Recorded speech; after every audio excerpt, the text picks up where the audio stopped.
Samantala, ilang kandidato ng alyansa ng Bagong Pilipinas ng administrasyon hindi nababahala sa resulta ng senatorial survey. Si Mean Corvera sa detalye ng balita. Mean? Hindi nababahala ang ilang kandidato ng alyansa para sa Bagong Pilipinas ng administrasyon sa resulta ng mga survey kung saan hindi sila pumasok sa Magic 12.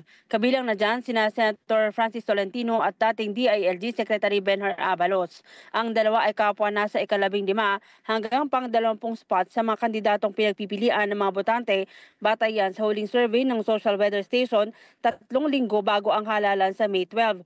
Pero sabi ni Tolentino, wala rin siya sa survey nung una siyang tumakbo noong 2019. Mahalagaan niya ay mga nagawa na isang tumakbo at paano siya nagtrabaho sa Senado.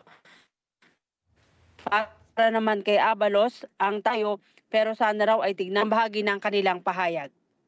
Hindi naman, worried ka rin. Depende sa survey. Meron survey di ba na nandun? Meron survey na wala, di ba? So, trabaho muna ako. Surveys are just surveys. No? Iba-iba nga ang surveys. Titignan mo, iba ang resulta. No? At the end of the day, it is the people who will decide. What is important for me right now is that medyo bago ako in the sense na yung pangalan ko ay bago lamang tumakbo sa Senado. No? So people must look at, number one, the track record. Ano yung track record ng kandidato? Nambobola ba ito? Ano mga nagawa niya? Mean Corvera para sa Mata ng Agila, matatag, matapang, matapat.